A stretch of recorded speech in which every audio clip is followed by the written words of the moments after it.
You see it. Let's get it. Period tracking app, spying and reporting, government, Roe v. Wade. Once again, we're going to focus on the privacy aspect. Uh, the pregnancy app could be tracking your pregnancy. Then with Roe v. Wade, right, that data in the future could be turned over to the government. So let's dig into it once again, just really focusing on the privacy part of that. We're going to hit a quick paragraph, listen to a video, then just kind of wrapping it up with some past histories with that privacy and the government. So let's get at it. So how period tracking apps, let me make that bigger. How period tracking apps and data privacy fit into the post-Roe v. Wade climate. In the wake of a leaked draft Supreme Court opinion that would overturn Roe v. Wade, privacy experts are increasingly concerned about how data collected from period tracking apps, among other apps, could potentially be used to penalize anyone seeking to consider a deletion. Millions of people use the apps to track their menstrual cycles. Flow, which bills itself as a popular period and cycle tracking app, has amassed 43 million active users. Another app, Clue, claims 12 million monthly active users. So we know that's a ton of data right there. Personal health data stores in these apps are among the most intimate types of information a person can share, and it also can be telling. The apps can show when their period stops and start, and when pregnancy stops and starts. That has privacy experts on edge because if abortion ever criminalized, this data, whether subpoena or sold as a third party, could be used to suggest someone had or is considering an abortion. Right? We're very concerned that a lot of advocacy space about what happens when private corporations or government gains access to deeply sensitive data about people's lives and activity. A policy council with privacy and data projects of the Center for Democracy and Technology, especially when the data could put people in vulnerable or marginalized communities at risk. At least 26 states are certain or likely to ban abortion if the Supreme Court overturn Roe v. Wade. According to the Guttmacher Institute, a research group that supports abortion rights, but some states have signaled an interest to go further. 2 days after the leaked Supreme Court was first reported, biblical lawmakers in Louisiana advanced a bill that would classify abortion as homicide. Once again, just focusing on the privacy part about it. But if your phone is tracking that, that could be subpoenaed or turned over to the government. So let's look at a quick video.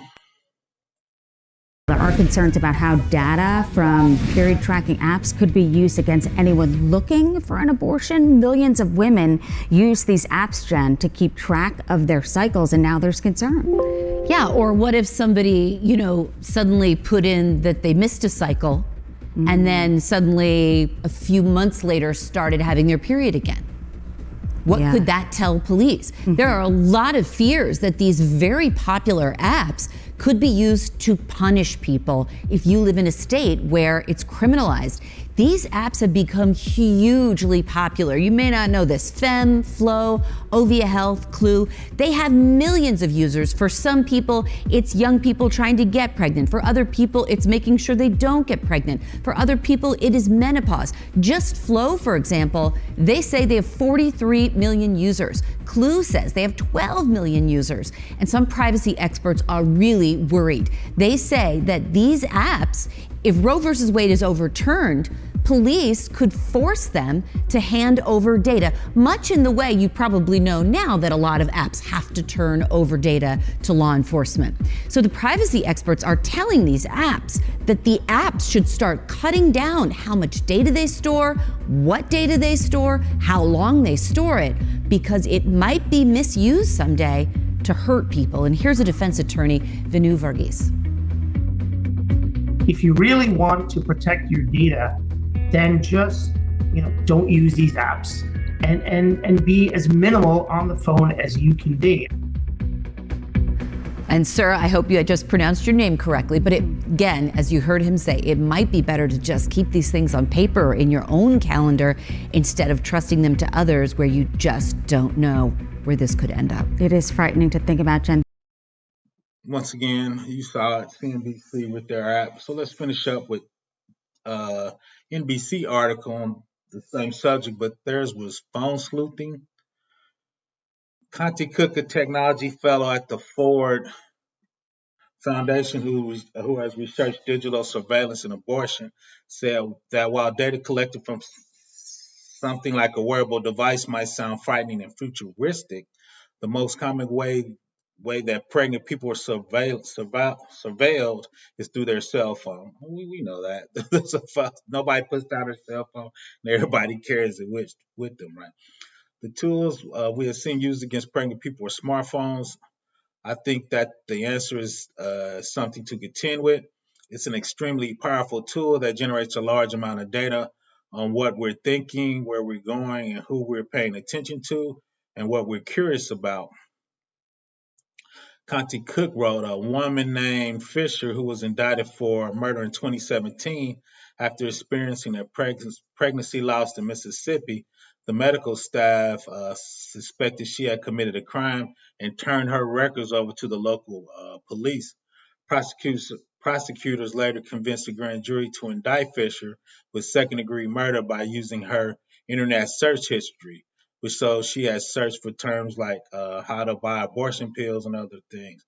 The murder charge against Fisher was later dropped, but as Conti wrote in a 2020 article in the University of Baltimore Law Review, authorities would likely not have been able to prosecute her without the information in her phone. In other instances, law enforcement has used evidence such as text messages and email receipts to indict women for crimes like alleged feticide. So once again, be careful what apps you use, phone. Any data you keep could be subject to a search warrant by the FBI or police, and that company will turn your data over. Once again, just really focusing on the privacy aspect of this. Professor Black Ops, watch your data. Please subscribe.